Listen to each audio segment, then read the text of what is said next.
अस्सलाम वालेकुम नाज़रीन, अवामी तनाज़ुर नए व्लॉग के साथ मैं हूँ खालिद भट्टी।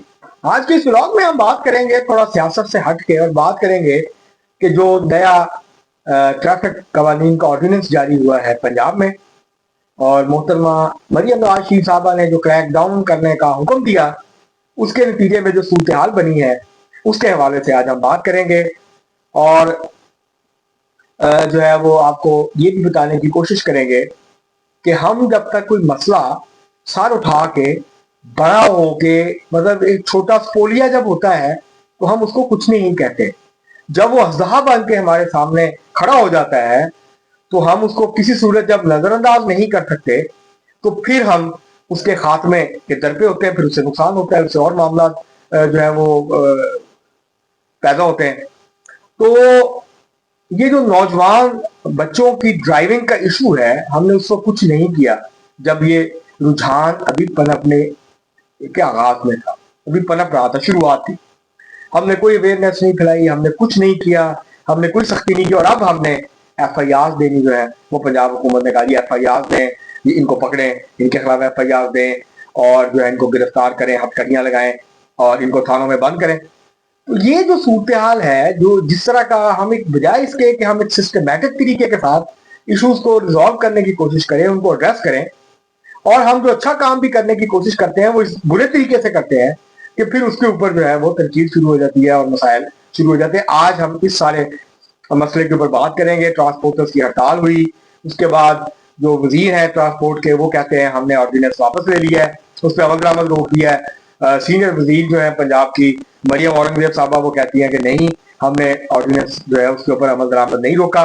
अब ये भी एक कंफ्यूजन जो है वो पैदा हो गई है। बहरहाल अगले आने वाले एक दो दिनों में सूरत वाज़ हो जाएगी। इससे पहले कि हम आगे बढ़े, आपको तफसीलात फराहम करें, आपसे गुजारिश है कि अगर आपने हमारा चैनल अवामी तनाज़ुर अभी तक जो है सब्सक्राइब नहीं किया, उसको सब्सक्राइब कर लें, बेल आइकॉन जरूर दबा दें, टल्ली जरूर खड़का दें। अब हम बढ़ते हैं अपने आज के मौजूद की तरफ। ये पंजाब हुकूमत ने कुछ दिन पहले जो है वो ट्रैफिक कवानीन जो थे बहुत पुराने 60 की दिहाई के, उनके ऊपर उनके अंदर जुर्मानों में इजाफा करके और उसके अंदर कुछ तब्दीलियां करके एक नया ऑर्डिनेंस जारी किया। उसके तहत जुर्मानों को बढ़ाया गया और सजाएं जो हैं वो बढ़ाई गई। और मकसद इसका, इस ट्रैफिक ये जो कवानीन का ऑर्डिनेंस था उसका ये था कि जी हमने सख्ती करनी है और ये जो वायलेशन होती हैं उनको हमने रोकना है। हमारे यहाँ ट्रैफिक की बुनियादी वायलेशन क्या है? नंबर एक, हम हेलमेट पुलिस के डर से पहनते हैं, अपने तहफ़्फ़ुज़ के लिए नहीं पहनते। इसके बावजूद कि हुकूमत ने बड़ी कैंपेन्स चलाई, बड़ी मुहिम चलाई, बड़ी आगाही मुहिम चलाई, लेकिन जब भी हुकूमत सख्ती करती है तो ये प्रोपेगेंडा शुरू हो जाता है कि जी किसी हुकूमत की आम शख्सियत के रिश्तेदार ने हेलमेट मंगवा लिए होंगे या फैक्ट्री लगा ली होगी, उसको बेचने के लिए अब सख्ती हो रही है। दुनिया का पाकिस्तान वाहिद मुल्क है जहां बगैर हेलमेट के मोटर बाइक चलाई जाती है। इंडिया, बांग्लादेश, श्रीलंका, आप किसी मुल्क में भी जाएं अपने जैसे, किसी अफ्रीका के मुल्क में भी जाएं और वहां आप किसी इलाके में, शहरी इलाके में इस तरह से मोटरसाइकिल चला के दिखाएं जैसे हम पाकिस्तान में चला। पहली बात तो यह है कि हेलमेट अपनी सेफ्टी के लिए है और जो दो लोग बैठते हैं उन दोनों के लिए हेलमेट जरूरी है, सिर्फ चलाने वाले के लिए जरूरी नहीं है। हुकूमत पाकिस्तान को आहिस्ता आहिस्ता इस तरफ आना पड़ेगा, सूबाई हुकूमतों को, कि जो जितने लोग भी बैठते हैं, दो बाइक पे बैठते हैं तो दोनों हेलमेट पहने। अगर कंटोनमेंट के इलाके में अगर आपने देखा हो तो जो आर्मी के लोग यूनिफॉर्म में होते हैं उन दोनों ने हेलमेट पहना होता है, आगे वाले ने भी पीछे वाले ने, और ये शुरू से चला आ रहा है उनके यहाँ। लेकिन सिविलियंस को कभी किसी ने कुछ कहा नहीं। एक तो ये इशू है कि हेलमेट पहनना है आपने अपनी हिफाजत के लिए। अब हम जो है क्या करते हैं, लोगों ने, नौजवानों ने या बाजू में लटकाया होता है या टैंकी पे रखा होता है, और जब पुलिस वाले को देखते हैं तो हेलमेट पहन लेते हैं, आगे जाके फिर उतार देते हैं। एक तो ये है। दूसरा, इस मुल्क में ड्राइविंग जो है उसके लिए कवानीन है, उसके लिए लाइसेंस भी चाहिए होता है, लेकिन कभी उसकी पाबंदी नहीं हुई है।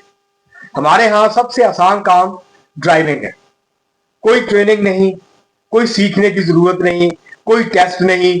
आपको मोटरसाइकिल संभालनी आ गई, आपको स्टीयरिंग पकड़ना आ गया, आपको ब्रेक और रेस लगानी आ गई, आपने गाड़ी निकाली और शुरू हो गए। और कोई तरीका नहीं। पूरी दुनिया में पाकिस्तान वाहिद मुल्क है जहां ये सूरत हाल, और किसी दुनिया के मुल्क में ये सूरत हाल नहीं है। और इसीलिए जो यहाँ 20-20 साल ड्राइविंग करते हैं, जब वो दुबई जाते हैं या यूरोप जाते हैं तो 10-10 दफा फेल होते हैं टेस्ट में। क्योंकि सीखा ही नहीं है कि कैसे देखते हैं। पिछले मिरर में देखना होता है, आपने टर्न लेना है तो किस तरफ देखना है, आपको कोई तमीज ही नहीं है, कोई पता ही नहीं है, आपको ट्रैफिक की अवेयरनेस ही नहीं है कि गाड़ी चलाते कैसे हैं सड़क पे। बस आपको चलानी आ गई और आपने निकाल ली और कहा कि ये मेरा पैदाइशी हक है कि मैंने ड्राइविंग करनी है। एक ये इशू है। अब हुकूमत सख्ती कर रही है ड्राइविंग लाइसेंस के लिए, तो अब चीखें निकल रही है। तीसरा इशू, जब 5-7 साल पहले ये रुझान शुरू हुआ था, 10 साल पहले, और फिर आहिस्ता आहिस्ता बढ़ता चला गया कि 7 साल के, 10 साल के, 12 साल के, 13 साल के बच्चे जिनकी टांगे नीचे नहीं लगती, उन्होंने मोटरसाइकिल चलानी शुरू की। पहले गली मोहल्लों में, और पहले जो था वो गली मोहल्लों में चलाए, फिर आहिस्ता आहिस्ता वो मेन रोड पे आना शुरू हो गए। और उसके बाद फिर ये हुआ, ये रुझान हो गया कि माएं, बहनें, बाप छोटे बच्चों को बिठा मोटरसाइकिल दे के खुद पीछे बैठ के उनसे ड्राइविंग करवाते थे। और ये रुझान फिर बढ़ता चला गया। किसी हुकूमत ने कुछ नहीं किया, किसी ने जो है वो ये कोशिश नहीं की कि इस रुझान को रोके। जब वो बहुत बढ़ गया और उसके असरात सामने से आने शुरू हो गए, एक्सीडेंट्स बढ़ गए, क्योंकि बहुत रैश चलाते हैं, बहुत तेज चलाते हैं बच्चे। और उसके बाद फिर हमने क्रैकडाउन शुरू कर दिया। फिर हमें अचानक ख्याल आ गया, हम ख्वाबे खरगोश से उठते हैं और फिर नी जर्क रिस्पॉन्स, जिसको अंग्रेजी में कहते हैं, कि अचानक से हमें होश आता है और फिर हम कहते हैं पकड़ लो, मार दो, उड़ा दो। ये जो रिस्पॉन्स है, इससे मसाइल हल नहीं होंगे। आप सख्ती करें सिस्टमैटिकली, आप अवेयरनेस फैलाएं, आप वालिदैन को कॉलेजेस में, स्कूलों में ट्रैफिक पुलिस वाले जाएं, वहां पेरेंट्स को बुलाएं, वहां स्टूडेंट्स को बताएं कि अगर आपकी उम्र पूरी नहीं है, आप जो है बगैर, आपके पास लाइसेंस नहीं है, आप बाइक नहीं चला सकते। और आप आहिस्ता आहिस्ता सख्ती भी करें, साथ में अवेयरनेस भी दें, ताकि ये रुझान जो है इसकी हौसला चिकनी हो। FIR दर्ज करने से लोगों के अंदर फिर रिएक्शन जो है वो डेवलप होता है। लेकिन हमारे यहाँ एक मसला ये भी है, कुछ लोग ये आर्गुमेंट करते हैं कि ये सख्ती क्यों करते हैं। भाई, सख्ती के बगैर यहाँ मानते कोई नहीं। हमने एक ऐसा अजीबोगरीब जो है वो आर्गुमेंट बना लिया है कि जी हुकूमत जो कानून है उसके ऊपर अमल दरामद करना जो है वो कमजोर बुज़दिल लोगों का काम है। बहादुर लोग तो इशारा तोड़ते हैं, बहादुर लोग तो वन वे करते हैं। अच्छा, एक और रुझान जो परवान चढ़ा वो क्या है, वो वन वे का। 500 मीटर अगर आपको यू टर्न लेके आना पड़े तो पाकिस्तानियों को मौत पड़ जाती है, अक्सरियत को। मैं सबकी बात नहीं कर रहा, अक्सरियत को, बहुत सारे लोगों को। वो क्या करते हैं, वो कहीं ना कहीं से फुटपाथ तोड़ेंगे, कहीं ना कहीं से शॉर्टकट ढूंढेंगे और वन वे ट्रैफिक चलाएंगे। जहां से ट्रैफिक जा रही होती है उसी तरफ से, उसके अपोजिट डायरेक्शन से वो उसी सड़क पे आना शुरू कर देंगे। और फिर सूरत हाल ये बन जाती है कि ट्रैफिक जैम होना, ट्रैफिक का स्लो होना, उसके फ्लो में खलल पड़ता है और एक्सीडेंट का खतरा जो है वो बढ़ जाता है। लेकिन हम नहीं करते। यू टर्न्स बनाए गए ताकि ट्रैफिक का फ्लो बेहतर हो, लेकिन हमने क्योंकि वन वे करना होता है, हमने 500 मीटर या 1 किलोमीटर का जो यू टर्न है वो नहीं लेना, वो हमारी शान के खिलाफ है। अब ये सबको पता है कि वन वे अपनी जान भी आप खतरे में डालते हैं, दूसरों की जान भी खतरे में डालते हैं। और एक और जो खतरनाक रुझान या बीमार जहनियत की अलामत जो है वो क्या है, वो ये है कि लोग, आप जा रहे हैं, आप किसी को मना करते हैं कि यार आप वन वे आ रहे हैं, आप, तो आगे से गालियां देता है आपको, आपसे लड़ता है, कहता तुम्हें क्या तकलीफ है, तुम अंधे हो, तुम्हें नजर नहीं आ रहा, मैं सामने से आ रहा हूं। गलती भी अपनी होती है। तो ये एक रुझान है, कुछ बीमार जो है वो रुझानात जो है वो बहुत ज्यादा गहरे हो गए हैं सोसाइटी में, उनको टाइम लगेगा। लेकिन जो लोग ये आर्गुमेंट कर रहे हैं कि जी ये बिल्कुल नहीं होना चाहिए, आप मादर पितर आजादी दें, कोई इशारा तोड़ता है तोड़े, कोई किसी को मार के चला जाए, बच्चे का हक है कि वो 15 साल का है, 16 साल का है, उसको गाड़ी आती है चलानी, नहीं आती है उसने गाड़ी चलानी है, और गाड़ी भी बड़ी चलानी है, और जो है वो लैंड क्रूजर चलाएगा, उसके नीचे 2 बच्चियां आती हैं तो आ जाए, उससे क्या फर्क पड़ता है।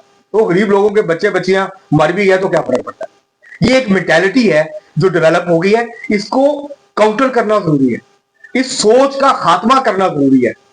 और इसलिए ये हुकूमत को एक तरफ सख्ती से इन कवानीन पे अमल दरामद कराना चाहिए, दूसरी तरफ जहां अभी थोड़ी लीनियंसी की जरूरत है, अवेयरनेस की जरूरत है, वो भी देनी चाहिए। वार्निंग दे, जो बच्चा एक दफा पकड़ा जाता है आप उसको वार्निंग दे, उनके पेरेंट्स को बुलाए, उसको छोड़ दे, लेकिन उसका रिकॉर्ड रखे। अगर दूसरी दफा पकड़ा जाए तो फिर FIR भी दे, उसके खिलाफ भी दे, उसके पेरेंट्स के खिलाफ भी दे। और इस रुझान की जो है वो सख्ती के साथ काबू करें। इसी तरह बड़ी ट्रांसपोर्ट का मसला है। शहर के अंदर रात को 11 बजे 10 बजे के बाद जब बड़ी ट्रैफिक अंदर आती है तो वो कोई चीज नहीं देखते, वो नहीं देखते कि मोटरसाइकिल वाले भी हैं, पैदल चलने वाले भी हैं, छोटी ट्रैफिक भी है, तो उसको भी जो है रेगुलेट करना जरूरी है। और अभी हड़ताल हुई है कि जी जुर्माने बढ़ गए हैं, पुलिस को टारगेट्स नहीं रखने चाहिए जुर्मानों के, चलानों के। जो वायलेट करता है उसका जुर्माना करें, उसका चलान करें, जो वायलेट नहीं करता उसको मत आप जुर्माना करें, सिर्फ टारगेट पूरे करने के लिए जुर्माने। ये शिकायत आम हो रही है कि पुलिस बेजा चलान कर रही है, वो नहीं करने चाहिए। इस रुझान को भी रोकना चाहिए और हुकूमत को ट्रैफिक पुलिस की मॉनिटरिंग भी करनी चाहिए कि क्या वो अपना काम ठीक तरीके से कर रहे हैं, नाजायज तो नहीं कर रहे हैं, किसी को तंग तो नहीं कर रहे हैं, और वो खामखा चलान तो नहीं कर रहे अपने टारगेट पूरे करने के लिए। इस रुझान की हौसला चिकनी भी उतनी ही जरूरी है जितने बाकी मामला जो है उसकी है। पाकिस्तान में ट्रैफिक एक मैस है। पाकिस्तान में 30,000 से ज्यादा लोग सालाना मरते हैं ट्रैफिक हादसा में।